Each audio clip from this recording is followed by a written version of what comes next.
O Senhor esteja convosco. Ele está no meio de nós. Proclamação do Evangelho de Jesus Cristo segundo São João. Glória a vós, Senhor.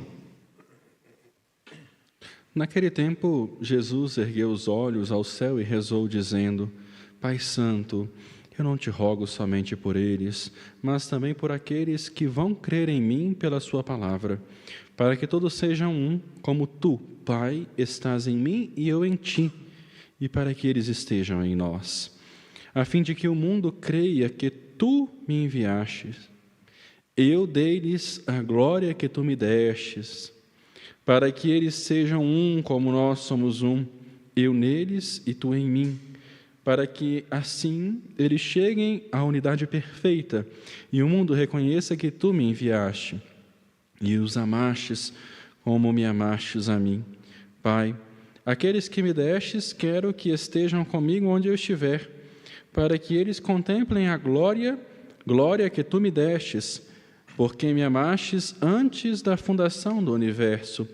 Pai justo, o mundo não te reconheceu, mas eu te conheci, e estes também conheceram que tu me enviaste.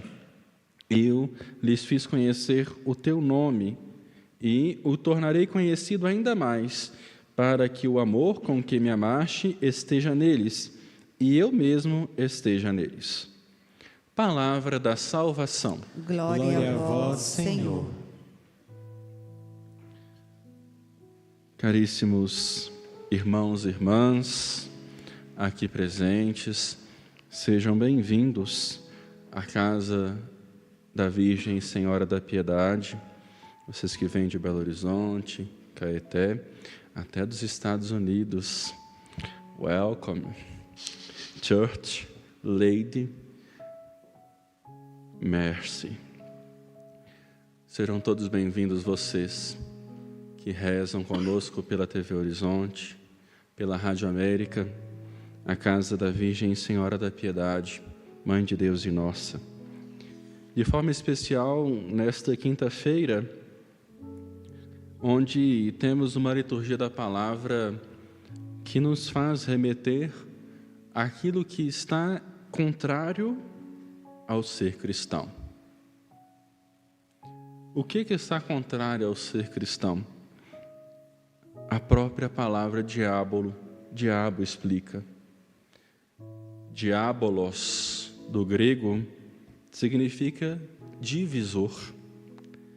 E aqui Paulo estava em uma situação onde duas categorias estavam em guerra: os fariseus e os saduceus. Logo, nós vamos compreendendo que a desunião não é algo que acresce em nada em nossa vida. De que adianta as pessoas brigarem?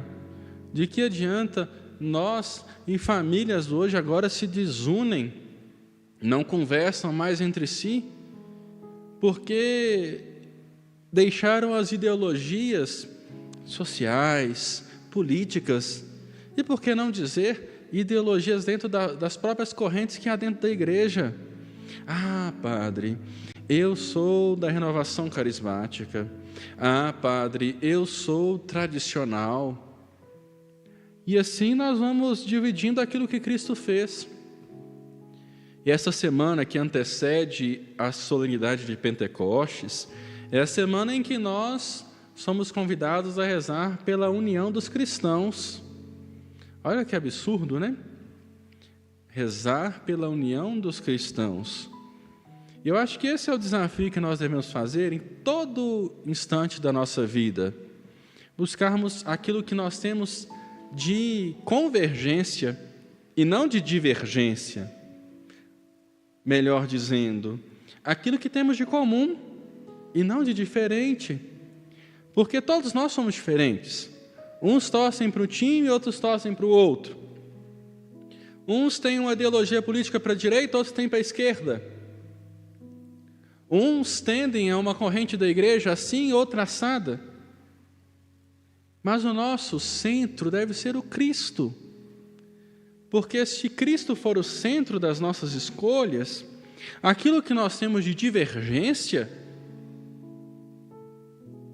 fica de lado. Já pensou se todo mundo vestisse de preto? Não tinha lugar para o azul, não tinha lugar para o vermelho. Viver é esta eterna realidade onde nós presenciamos a diferença. Já pensou se você olhasse para todo mundo com o mesmo rostinho que o seu? Tem gente que não daria conta. Paulo aqui está então em uma situação totalmente desconfortável. Mesmo dizendo para eles, olha, eu sou um fariseu como vocês, filho de fariseu, discípulo de Gamaliel. Paulo era, sim, um fariseu que se converteu ao fazer a experiência com o Cristo ressuscitado. O problema é que, às vezes, nós temos o pior defeito de acharmos que tudo tem que ser do nosso jeito. E aí ninguém vai viver. Porque se tudo tivesse sido do seu jeito, não saia de casa não, porque ninguém vai te aguentar, você vai se tornar uma pessoa insuportável. Ninguém vai dar conta de você. Porque tudo tem que ser do meu jeito. Este livro tem que ficar aqui, este microfone tem que ser posicionado assim, a minha roupa tem que estar assim, assim, assada. Nós devemos aprender a lidar com o diferente, com pessoas que pensam diferente de nós. Mas a questão é o seguinte, o problema é que nós vivemos em uma sociedade que aquele que é diferente, aquele que pensa de forma distante da minha, deve ser recriminado, excluído e às vezes até extirpado da face da terra. Nós não sabemos lidar com pessoas que convivem conosco, mas que pensam diferente. Aí brinca de criança, né? Entra no ouvido e sai no outro. A gente tem que aprender com o outro também. Muitas das vezes vocês vão aprender com o outro ser duas coisas: como ser e como não ser. As pessoas, elas têm a trazer para cada um de nós algo de bom. Não existe ninguém que seja 100% ruim. Sempre alguém vai te ensinar algo. Às vezes a gente pensa 10 anos na mesma coisa. Vem uma pessoa, fala uma coisa conosco, muda a nossa opinião. E eu tenho certeza, vocês que aqui estão, vocês que rezam conosco pela TV e pela rádio, pelas mídias do santuário, como você era 10 anos atrás? O que você pensava 10 anos atrás? E assim, você vai percebendo que nós somos seres mutáveis, que nós mudamos de opinião. Hoje eu gosto disso. Certamente, há 10 anos atrás, eu pensava em ser juiz de direito. Até comecei a faculdade de direito. Olha como Deus dá guinada na vida da gente. Hoje eu sou padre feliz pelo ministério que Ele me chamou. Às vezes a gente cria um projeto de vida, Deus dá uma guinada e mostra para a gente que o caminho é outro. Deus deu uma guinada na vida de Paulo. Ele anunciou, ele não voltou atrás, anunciou a ressurreição, anunciou a presença dos anjos, coisa que os fariseus acreditavam, mas que os saduceus não. E aí, ele anuncia aquilo que foi pedido para que ele anunciar. Olha, levaram ele a julgamento, e as pessoas queriam realmente destruir Paulo. É muito interessante quando uma pessoa que pensa diferente das outras entra num lugar e vai falar aquilo que os outros pensam. Imediatamente essa pessoa é recriminada. Só não podem tacar pedra, cuspir e jogar coisas às pessoas, igual tem uma música da Geni, né? Joga isso na Geni, joga aquilo na Geni. Não jogam isto, mas muitas pessoas nos julgam com um olhar. E quando você percebe que você não está sendo bem-vindo no lugar, você ou se retira ou fica acanhado. Porque a nossa tendência enquanto seres humanos é fazer com que as pessoas acreditem em nós. E assim, mesmo eu sabendo que aquilo não é verdade, eu faço o meu grupeto. Eu faço com que as pessoas pensem como eu. E infelizmente isso acontece. Não na casa de vocês, porque na casa de vocês todo mundo é santo. Mas lá na Conchinchina isso acontece. As pessoas se reúnem, começam a falar mal de uma determinada pessoa, e diante de toda a família, às vezes do bairro e do grupo de amigos, essa pessoa se torna um demônio. E a gente deturpa a pessoa, destrói a vida da pessoa, porque a gente quer realmente é aparecer e excluir o outro, excluir o diferente. Infelizmente, isso acontece no nosso meio. Acontece no trabalho, onde uma pessoa pode pensar diferente de mim, ou, na verdade, ela pode ser até inteligentíssima, capaz, mas porque eu não consigo chegar onde ela chegou, porque eu não consigo ser como ela é, às vezes, para derrubá-la, eu deturpo a imagem dela. Isso acontece dentro da igreja, e isso é ridículo, abominável. Se você não consegue ser como o outro é, com um testemunho bom, enfia a língua para dentro da boca e fica calado.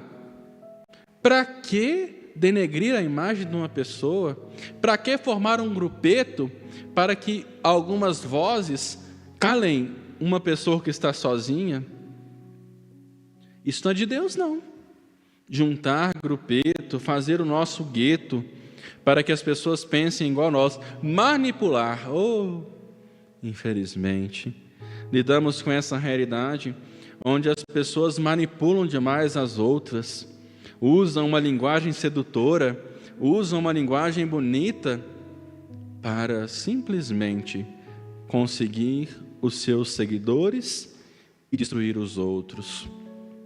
Isso não é de Deus, isso é do capeta, porque a desunião e a manipulação não vem de Deus. Deus não manipula ninguém. Nós não somos marionetes na mão de Deus, mas tem muita gente por aí que manipula a opinião alheia para conseguir chegar onde querem. Mas realmente vão chegar no fogo do inferno, porque o lugar desse tipo de pessoa é lá. Lugar de pessoas que dividem, que causam desunião, que falam mal dos outros, que querem matar os outros com palavras, não deve ser no céu. O céu não é lugar de pessoas que causam desunião. Não mesmo. O céu é o lugar da união plena com Deus. Não há espaço para desunião. Não existe no céu ideologia A ou B, direita ou esquerda, time de futebol, aqui ou colar. No céu, somos um em Deus.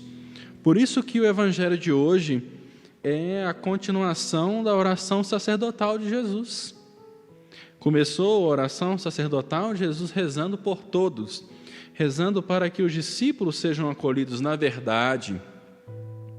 E aqui, o evangelho de hoje, Jesus diz: eu não rezo só por eles, eu rezo para que eles sejam um, como eu também sou um contigo.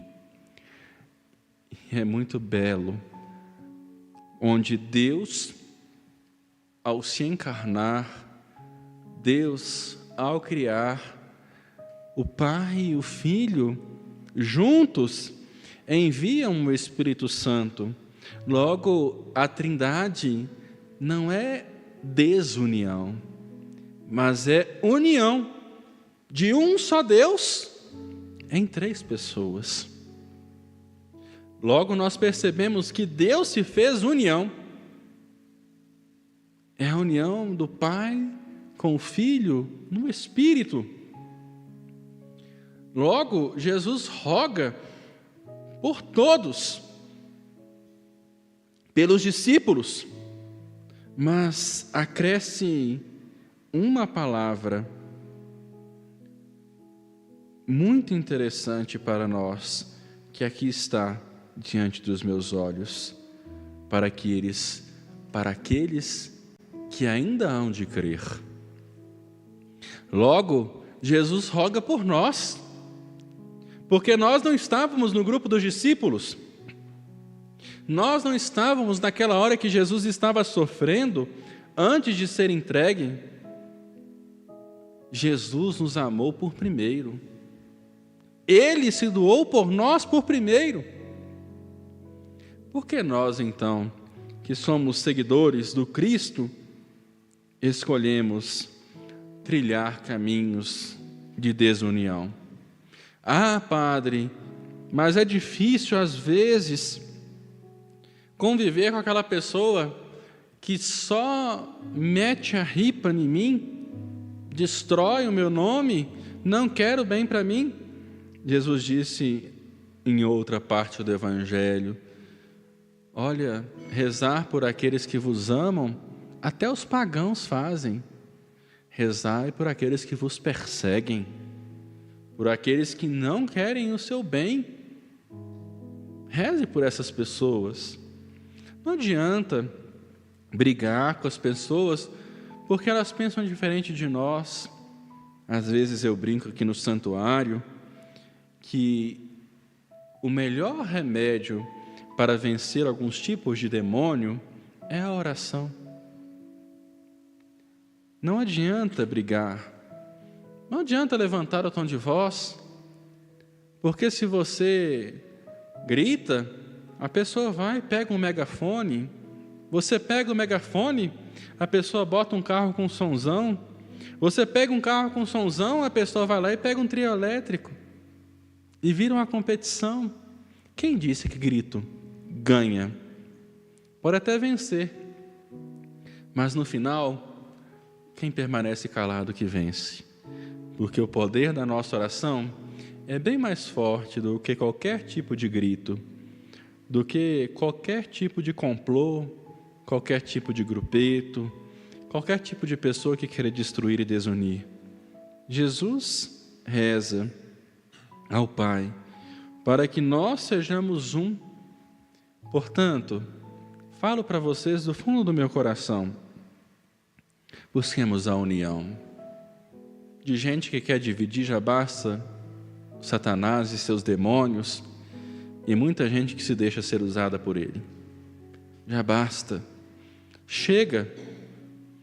Não adianta você brigar com a pessoa porque ela é de outra religião sua e que acredita no Cristo.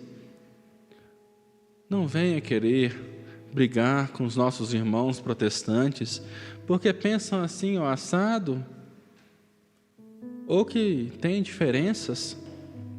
Não adianta brigar, não adianta discutir. Sabe por quê? Porque no final vai todo mundo para o mesmo buraco. Todo mundo vai virar comida de verme. Não adianta.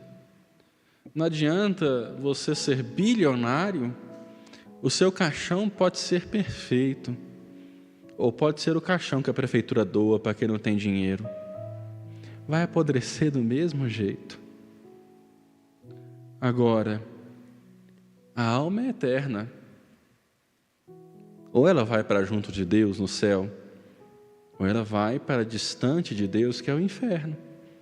Agora, será que realmente quem só causa briga, quem só causa divisão, será que essas pessoas realmente estão próximas de Deus? Não estou julgando quem vai para o céu e quem vai para o inferno, não. Isso cabe a Deus, ou melhor, cabe a nós. Porque Deus não condena ninguém, somos nós que nos autocondenamos. Sejamos um para que o mundo creia. Sejamos um para que nós, ao olhar para o outro, não enxerguemos aquilo que ele tem de diferente, mas aquilo que ele tem de parecido comigo. Porque de nada vale querer brigar aqui na terra, sendo que a alma é eterna junto de Deus. Paremos de causar desunião, briga. Nós falamos que o padre é o ministro da reconciliação.